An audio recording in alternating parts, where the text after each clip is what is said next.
माझी स्थिती पाहून तुम्हाला वाटत असेल की बा अशा स्थितीत काय गरज आहे हे हे असं हे करण्याचं.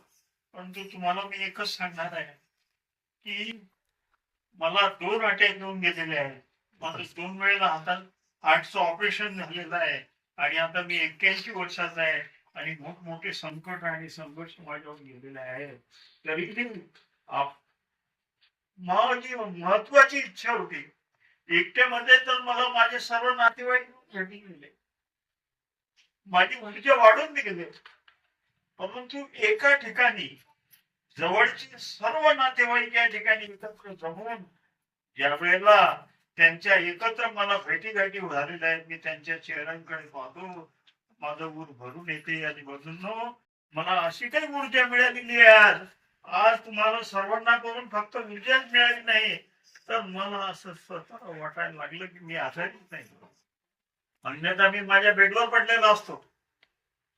जवळजवळ 6-7 वर्षापासून मी घराच्या बाहेर निघाले. डॉक्टरांनी मला म्हणायचे गेले, अगोदर मी कोणताही कार्यक्रम आणि कोणाच्याही घरच जाणं येणं समाजातलं सोडलेलं नाही. परंतु आता मी नाही करू शकलो आणि नाही करू शकत.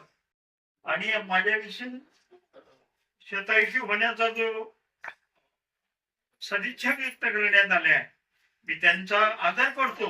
पण हे पहा, नको आहे मला हा 27 वर्ष. जे काही मी जीवन भोगलो, जे आयुष्य मी अनुभवलं, ते अतिशय मौल्यवान असं आयुष्य जगलं. आज या ठिकाणी 3 कार्यक्रम एकत्र करण्याचं आयोजन माझा मुलगा योगेश, माझी सून विद्या आणि माझ्या 3 मुली आणि भावंडांशी सल्ला मसलत करून झाल्यानंतर आज हा कार्यक्रम फक्त नातेवाईकांसाठी आयोजित केलेला आहे. माझा मित्र परिवारातला याच्यामध्ये एकही कोणाला बोलून कोणाला सोडू नये. आणि म्हणून उद्देश मेन हाच होता की तुमच्या सर्वांच्या भेटी व्हाव्या आणि मला समाधान लावावं. आज माझा वाढदिवस आहे. माझा जन्मदिवस 1 जानेवारी आहे. आणि जसं नवीन वर्ष लागू होते तसं मी नवीन वर्षात पदार्पण करतो. म्हणून माझा वाढदिवस या ठिकाणी साजरा करावा अशी यांची इच्छा होती. आजपर्यंत मी कधी घरी वाढदिवस साजरा केला नाही, कारण 1 तारखेला आपोआपच 9 वर्षाचा सर्टिफिकेट जल्लोष होता आणि तो काय माझाच एक एक वाढदिवसाचा हे आहे, उत्सव आहे असं मी स्वतः समजत असो आणि त्याप्रमाणे मी राहत असो. परंतु आज मला त्या वाढदिवसाच्या निमित्तानं फार आनंद झाला. त्यामध्ये दुसरा कार्यक्रम ठेवण्यात आलेला आहे, माझ्या पत्नीचा अमृत महोत्सवी सोहळा. माझी पत्नी कुसुम भुमरे यांनी मागच्याच महिन्यात 75व्या वर्षामध्ये पदार्पण केलेलं आहे. आणि हा अमृत महोत्सवी सोहळा कशासाठी साजरा केला जातो, तर त्यांनीही आमच्या कुटुंबासाठी, माझ्यासाठी तर त्यांचं कर्तव्य होतं जे काय करायचं असेल ते, परंतु माझ्या कुटुंबासाठी त्यांनी जे काही केलं त्याचं परतफेड करण्यासाठी यांनी ठरवलं की आईचा पण आम्ही याच्यामध्ये या कार्यक्रमामध्ये तो सोहळा साजरा करतो. म्हटलं ठीक आहे. आणि तिसरी गोष्ट सहस्त्र चंद्रदर्शन सोहळा. तिसरा कार्यक्रम म्हणजे सहस्त्र चंद्रदर्शन सोहळा. माझ्या आयुष्यामध्ये आज मी 80 वर्ष पूर्ण करून 81 वर्षात गेलो.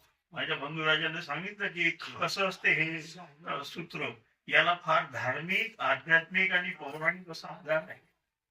ज्यांना 80 वर्ष पूर्ण आयुष्य मिळते ते दीर्घायुषी समजले जातात. आणि ते दीर्घायुषी ज्या ईश्वराने त्यांना केलं, किंवा ज्या चंद्राचा शीतल प्रकाशामुळे त्यांना जीवनात मार्गदर्शन मिळालं, त्याच्या प्रती आभार व्यक्त करण्यासाठी, त्याचं ऋण फेडण्यासाठी हा सहस्त्र चंद्रदर्शन सोहळा असतो. आणि हा उद्देश आहे की बुवा तो सहस्त्र ज्यांचा होतो त्यांना काहीतरी आयुष्यात मिळालं. बंधूंनो, हा सहस्त्र चंद्रदर्शन सोहळा आमच्यासाठी एक अतिशय प्रेरणादायक दिवस असतो. मीच नाही, माझ्यासारखे जे जे भाग्यवान असतील त्यांच्यासाठी अतिशय प्रेरणादायक, त्याची ऊर्जा वाढते, त्याच्यामुळे त्याची येते. कशाला, मी एका शब्दात आज तुम्हाला सांगतो की आज मला वाटत नाही की मी आजारी आहे म्हणून. मी सारखा बेडवर पडलेला माणूस, कारण तुम्हाला त्याची पार्श्वभूमी मी सांगतो, त्यांना माहित नसेल त्यांना. मला 2 हार्ट अटॅक येऊन गेलेले आहेत. माझ्या हार्टचे 2 ऑपरेशन झालेले आहेत आणि याच्यातून सर्वांच्या तुमच्या सदिच्छेमुळे मला आयुष्य मिळालेलं आहे. माझे जे काही स्नेहीजन असतील, माझे विद्यार्थी असतील, माझे नातेवाईक असतील, यांच्या सदिच्छेने मला तारलेलं आहे आणि मी तुमच्या समोर उभा आहे. आता या बाबतीमध्ये जर आणखीच महत्वाचं सांगायचं झालं तुम्हाला, तर आजच्या या नववर्षाच्या प्रथम दिनी आपण सगळे उपस्थित झाला, त्याबद्दल मी तुमचं सर्वांचं मनापासून स्वागत करतो. मला आपण सदिच्छा दिली आणि तुम्हाला एक निश्चित सांगतो की ज्या वेळेला दवा काम करत नाही, त्यावेळेला दुवा काम करत असते, याचा मी अनुभव घेतलेला आहे. तुमच्या लोकांची जी शुभेच्छा आणि दुवा मला मिळाली, त्यामुळेच मला आयुष्य मिळालेलं आहे. तर मी काय केलं हे तुम्हाला सांगण्याची गरज नाही, मी कधीच मला कोणाला सांगायची नाही, सांगणारही नाही. परंतु आपण सर्व आज या ठिकाणी उपस्थित झाला, माझ्या प्रेमापोटी उपस्थित झाला, त्याबद्दल आपली सर्वांचे मी आभार मानतो. आणि थोडक्यात सांगतो, मी आता फक्त जास्त वेळ घेणार नाही, जास्तीत जास्त 2 मिनिट तुमचा वेळ घेतो की या आमच्या कुटुंबाचं जीवन हे अतिशय संघर्षमय गेलेलं आहे. माझ्या बंधूंनी सांगितल्याप्रमाणे त्यांच्यापेक्षा मला जास्त अनुभव आहे. माझे आजोबा आणि माझे वडील हे दोघेही निरक्षर होते, त्यांना लिहिता वाचता येत नव्हतं, परंतु त्यांनी आमच्या शिक्षणाकडे काय केलं हे आता जास्त सांगण्याची गरज नाही. परंतु तुम्हाला एक